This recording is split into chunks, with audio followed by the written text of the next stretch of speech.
Ok la team Tranchou, je suis en compagnie de Scandover qui est en train de dormir, ça va? Bien sûr, c'est moi, non je dormais pas, c'était une feinte, un prank. Aujourd'hui on va faire une FAQ entre youtubeurs et on va aborder tous les sujets négatifs liés à YouTube. J'espère que vous êtes prêts, c'est parti. Let's go.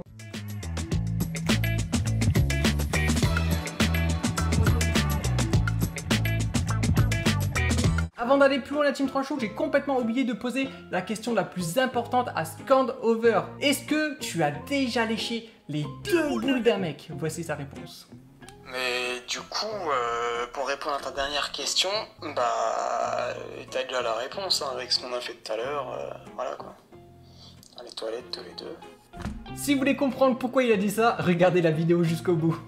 Pourquoi tu t'es lancé sur YouTube? J'ai beaucoup été influencé par Furious Jumper. Et c'était à l'époque quand j'étais au collège. J'ai toujours kiffé être devant la cam, etc. Je faisais des trucs avec mon père, je faisais tomber des dominos et tout, je me filmais. Du coup, ça vient vraiment de loin, tu vois.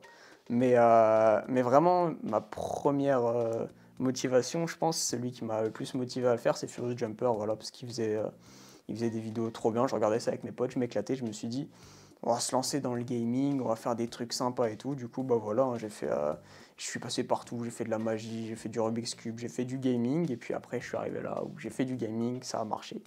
Et du coup, bah, j'ai continué là-dedans et après, je vais vers d'autres horizons. Scandover et pourquoi? Scandover, ça vient d'un délire que j'avais avec mes potes. Voilà, on était en cours d'espagnol. Et puis je me suis dit, putain, les mecs, faut que je trouve un nom pour ma chaîne YouTube à tout prix. Et du coup, bah, on a fait, vas-y, on trouve deux trucs que t'aimes bien. J'aimais bien le gaming et l'escalade. Du coup, je suis allé sur Google Traduction et j'ai cherché en quelle langue ça faisait le plus stylé escalade. Et en latin, ça se disait scandere. Et du coup, j'ai fait, c'est long quand même. Du coup, j'ai pris scand. Et puis après, derrière, j'ai ajouté over, genre par rapport au game over, ouais, c'est ça. Du coup, Scandover, et puis voilà, ça a donné ça. Ok, donc escalade fin quoi. Ouais, c'est ça, escalade fin. As-tu un monteur ou un GFX? Alors non, je suis tout moi-même, voilà, j'adore tout faire. Bah j'ai toujours fait mes miniatures, j'ai toujours fait mes montages, j'ai toujours tout fait en fait, parce que bah voilà, ça m'intéresse de découvrir tous les domaines. Et puis des fois ça pourrait faire gagner du temps, mais des fois je suis en mode, j'ai pas trop envie de donner la confiance, c'est ça. Non, c'est pas forcément une question de tarif, c'est juste confiance en mode j'aime bien tourner et j'aime bien monter la chose, que de A à Z j'ai le contrôle dessus, pas qu'on me donne une vidéo que je suis en mode ah, j'aurais pu faire mieux, donc ça me saoule d'avoir attendu pour ça quoi. Du coup voilà, j'aime bien tout faire, donc je fais tout. Maintenant qu'on a fait les questions Préliminaire. voilà, les petites questions préliminaires, on va attaquer des questions plus ou moins différentes. Comment tu vis la notoriété à l'école? Alors j'ai jamais eu trop de soucis au lycée. Au collège c'était un petit peu plus dur parce que j'avais pas de notoriété à l'époque au collège. Mais genre on se foutait de ma gueule tout le temps. Genre c'est tes petites vidéos et tout, bref on se foutait de moi tout le temps. Et un jour je crois que j'avais fait 14 000 vues sur une vidéo et puis là ils étaient en mode ah mais c'est bien en fait, ça marche ton truc et tout. J'étais là en mode oui. Ouais, je me suis abonné à ta chaîne. C'est ça ouais, les gars ils venaient comme ça mais ça c'était encore une ancienne chaîne et du coup à ce moment-là bah c'est le moment où c'était un peu dur pour moi et j'ai arrêté pendant un an en me disant bah je referai plus rien et tout. Et puis après j'ai recommencé quand même ma chaîne Scandover et là ça a bien marché. Du coup, bah, j'ai vu toutes les personnes qui ont fermé leur gueule. Mes potes à moi qui étaient contents, on était là ensemble à actualiser tout le temps parce que les abonnés ils montaient. C'est satisfaisant. C'est ça, c'était très satisfaisant et addictif. Mais du coup, bah voilà, avec mes potes ça allait bien, ils étaient contents. Tu vois les gars qui sont là juste pour te sucer. Justement, du coup, comment c'est passé avec les potes? Tu vois les vrais qui se retournent après? Bah parce que tu vois en fait. T'as des potes qui sont là tout le temps, qui t'ont toujours soutenu, même quand t'avais pas beaucoup d'abonnés, qui étaient toujours là dans tes projets et tout, en mode ouais, vas-y, je suis à fond dans ton délire. Et t'en as d'autres qui étaient en mode ouais, c'est de la merde, ils se foutent de ta gueule, Scandover, nanana et tout. Et puis bah, le jour où ça marche, bah là après ils font ouais, c'est bien la vidéo là, je l'ai regardée, elle est trop bien et tout. Ouais, si un jour tu veux que je passe dedans, vas-y, tiens, bah oui, bah non, ta mère. Moi j'ai des gens comme ça actuellement, c'est le cas. Je suis un petit youtubeur. Et j'ai beaucoup de personnes en fait, tu vois, qui me disent directement ouais, ce que tu fais, c'est pas ouf, t'as 7000 abonnés, tu fais 100, 200 vues, s'il te plaît, regarde les vues que t'as fait, c'est même pas ton nom, etc.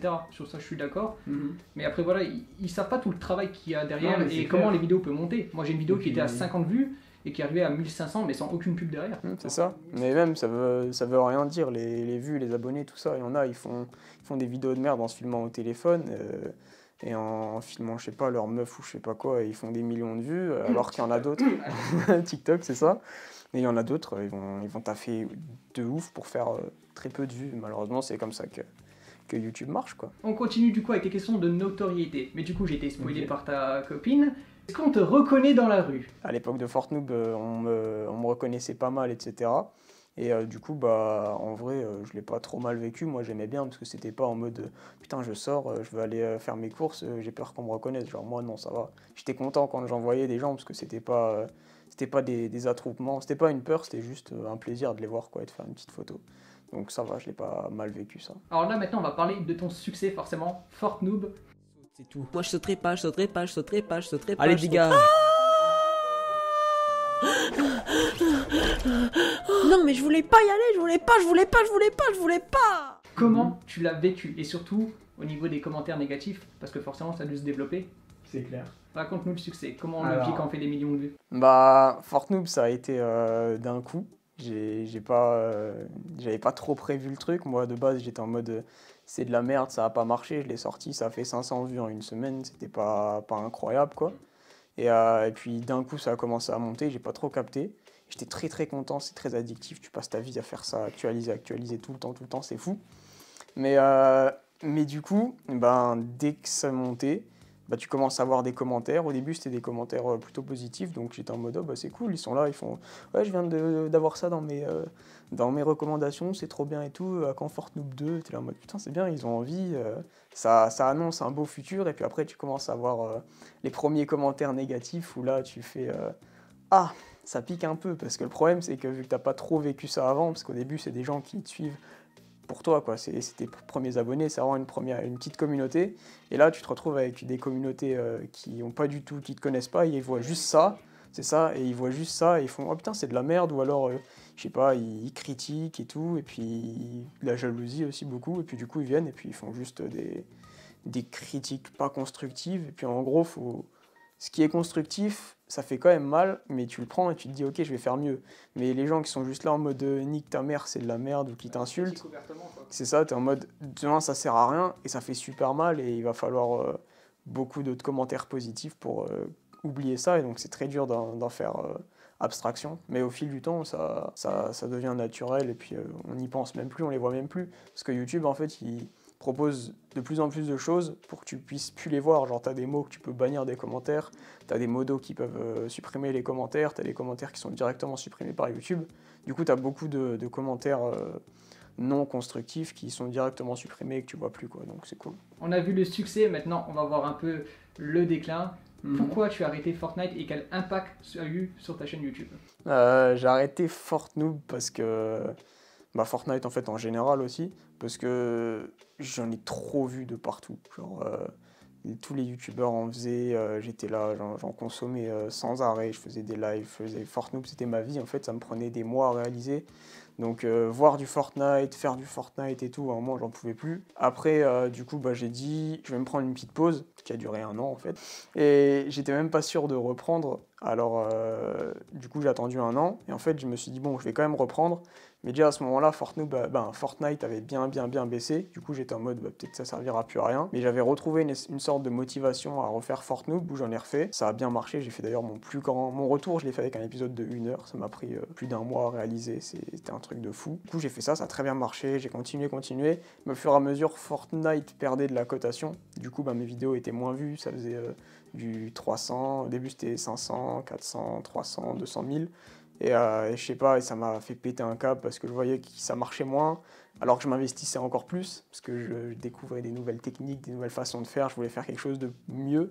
Et du coup, j'étais en mode, c'est trop de travail pour si peu de récompenses, parce que je serais content maintenant de faire 200 000 vues, mais voilà, c'est juste en fait un ras-le-bol. Au bout de 3 ans, je pense, faut passer à autre chose. Toujours faire la même chose, je voulais voir autre chose, mais en fait, ça m'a vraiment juste saoulé, et du coup, j'ai arrêté. Et l'impact que ça a eu sur ma chaîne, ça a eu l'impact de ce gros déclin, de cette grosse communauté qui soit part, soit devient inactive en fait. Et du coup, mes contenus sont plus autant mis en avant qu'avant. Et du coup, je vais quand même plus vers des choses qui me plaisent, donc ça c'est cool. Mais au final, il n'y a pas la commu qui suit derrière. Du coup, faut vraiment trouver des sujets qui te plaisent en mode, ok, je fais la vidéo là. Si elle marche pas, c'est pas grave parce que j'ai kiffé la faire et ça fait juste un souvenir avec des potes, je me suis éclaté. Donc voilà, en fait, faut vraiment trouver des sujets qui sont cool en espérant un jour que ça remarche, quoi. Ouais, parce que c'est vrai qu'on passe du fameux million et tu arrives en fait à après a du moins de 10 000 vues pour Ouais, des c'est vidéos ça. qui te prend beaucoup de travail. En plus, tu as un plus gros plaisir. Et c'est ça qui est décevant parce qu'en fait, on s'investit émotionnellement aussi, financièrement aussi d'un côté.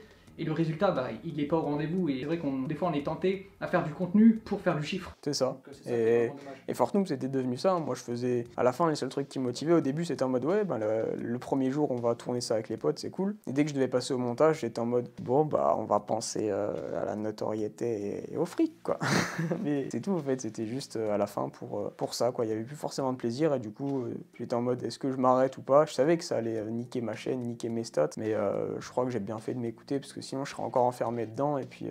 Ça ferait de moins en moins de vues, ça c'est sûr. Mais je serais toujours resté enfermé dedans et j'avais pas envie de ça. Le problème aussi avec Fortnite, du coup, c'est qu'on est typé youtubeur Fortnite. Même si on fait. C'est ça, Là, par exemple, moi je horrible. commence à faire des vlogs, des podcasts. Tu marques trancheur, tu marques Fortnite à côté. Moi, Ouais, c'est je suis ça. attaché pour le moment au mot Fortnite. voilà. Et du coup, c'est chiant parce que même quand ils te demandent, les gens te demandent ce que tu fais, t'es là en mode bah alors je fais du gaming, je suis sur Fortnite, mais voilà, tu vois, t'es obligé de te justifier. Hein. Avec quel youtubeur tu voudrais faire une collaboration? Un avec qui serait bon délire, je pense que ce serait le grand JD parce qu'il a beaucoup de choses à apprendre, ou Dr Nozman, parce que c'est des gens qui t'apprennent des choses. Parce qu'en soi, il y a des Squeezie, des gens comme ça, ouais, je kifferais. Mais je sais pas si je serais autant bon délire avec parce que ce qu'ils sont en vidéo et en vrai c'est pas la même chose et du coup je sais pas forcément. Tu vois, dans ces vidéos il est là, il parle, il est foufou et tout. En vrai je sais pas comment il serait alors que le grand JD ou des gens comme ça qui sont plus posés et qui parlent plus avec leur vraie personnalité, j'arrive plus à m'identifier et à savoir comment il serait en vrai. Du coup ouais, je pense que ce serait le grand JD, aller visiter un truc avec lui, ce serait stylé. As-tu un rêve? Ah, honnêtement, faire un putain de film de cul, tu vois. Avec ou sans ta copine? Ma copine, tu vois. Étrange chou. Un grand rêve, en vrai, je pense que ce serait voyager quelque part ultra stylé, genre un beau paysage, et puis, je sais pas, tourner un truc de fou, je sais pas, un saut en parachute où je peux cadrer, je sais pas, un mixte comme ça. J'ai pas un vrai rêve comme bien mis, mais c'est plutôt un rêve de production, en fait. Créer un truc dans un décor de ouf, en filmant des trucs de ouf, dans une position de ouf, tu vois. 300 000 abonnés, il saute en parachute. As-tu été victime d'harcèlement? Il y avait juste un mec qui s'appelait Scan Caillou, je crois. Il avait créé genre 18 comptes parce que tout le monde le bloquait à chaque fois. Il a été rechercher mes parents, tout le monde et tout. Je sais pas si c'est un proche, si c'est juste un abonné et tout. Mais je sais pas, il avait recherché toute ma famille, il s'était abonné à tout le monde, il allait leur demander le numéro. Il s'était même fait passer pour moi en demandant ouais, j'ai perdu mon numéro, tu peux me le redonner s'il te plaît. Mais il y a quand même mes potes et tout qui m'envoyaient, ou même mes proches qui demandaient si c'était vraiment moi. Je suis content qu'ils aient pas donné le num, mais voilà, du coup, il y a quand même des gens, c'est des bâtards. Du coup, voilà, s'il y a Scan Caillou qui vous suit, c'est pas moi. On va rester dans un petit peu ce côté négatif. Est-ce que tu peux me raconter ta pire anecdote? Ma pire anecdote par rapport à YouTube, quand ils m'ont tous fait foirer le truc, en gros, pour la vidéo des 200 000 abonnés.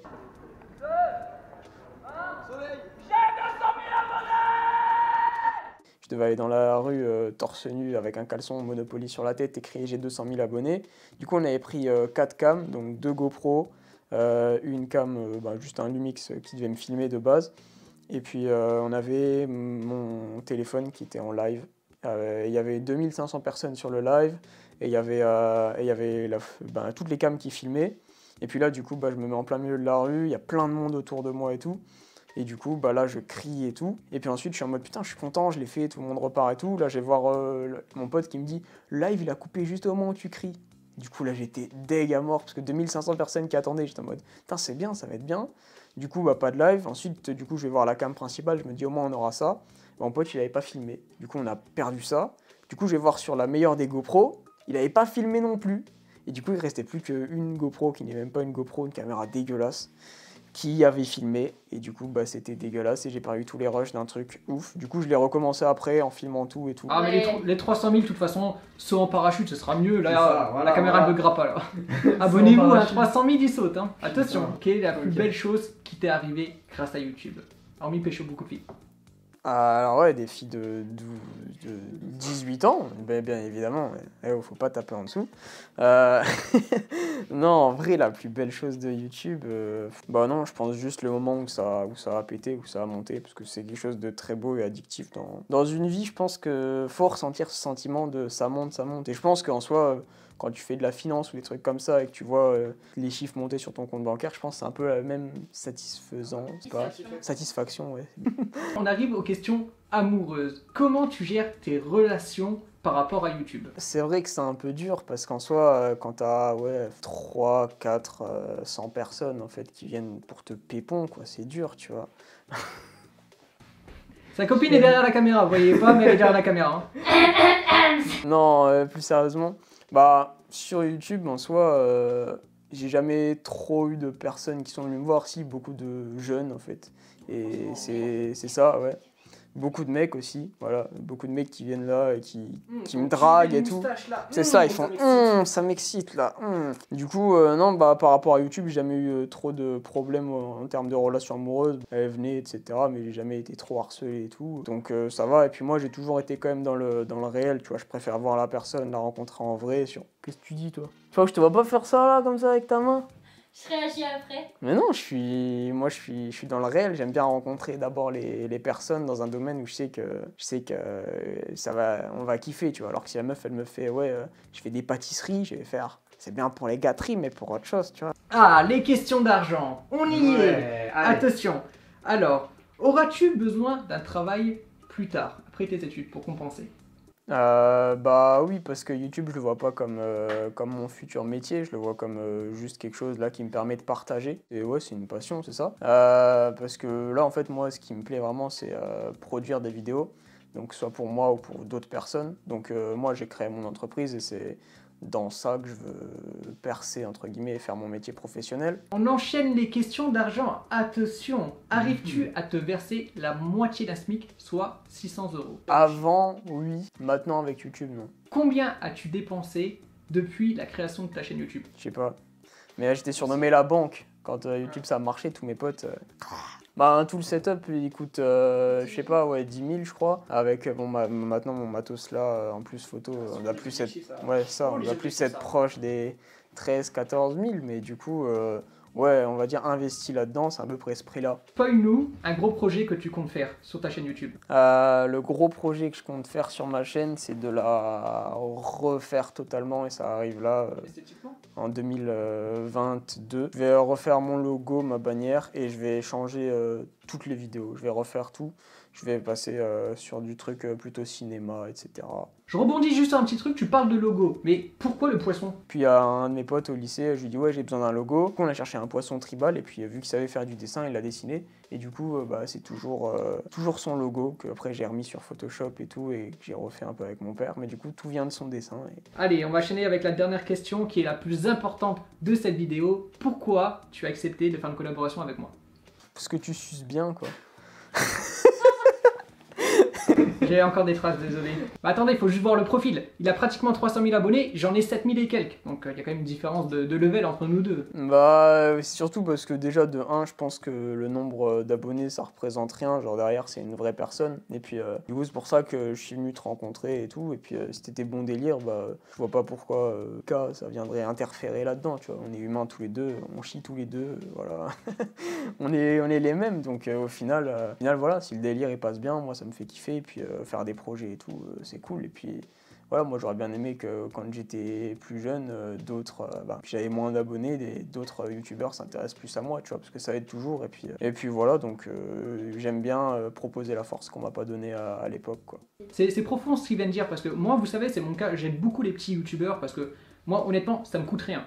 Même chose pour lui, voilà, je lui ai pas donné de l'argent pour faire cette vidéo, il m'en a pas demandé ni rien, tu vois, il n'y a pas d'argent, c'est vraiment du feeling. C'est ça, ouais, il fuse bien, c'est tout. Voilà, c'est juste du paiement naturel.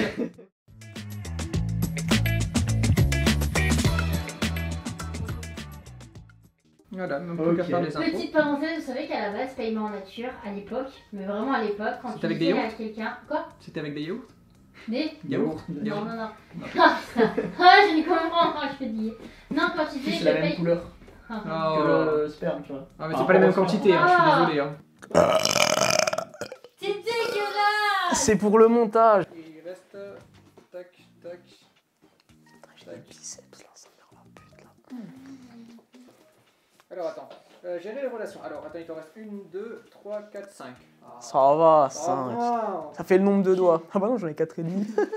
C'est tellement drôle, j'ai un PC. Et comme d'habitude, la team Franchou, si vous avez aimé la vidéo, n'hésitez pas à mettre un petit pouce bleu. Si vous n'êtes pas encore abonné à nos deux chaînes YouTube, bah vous attendez quoi? Allez vous abonner à ma chaîne, allez vous abonner à sa chaîne. N'oubliez pas, le lien de sa chaîne sera bien sûr dans la description. Nouvelle vidéo chaque semaine, donc n'hésitez pas à activer la cloche de notification. Nous sur ce, on vous laisse. Bon après-midi. Allez, salut la team Franchou.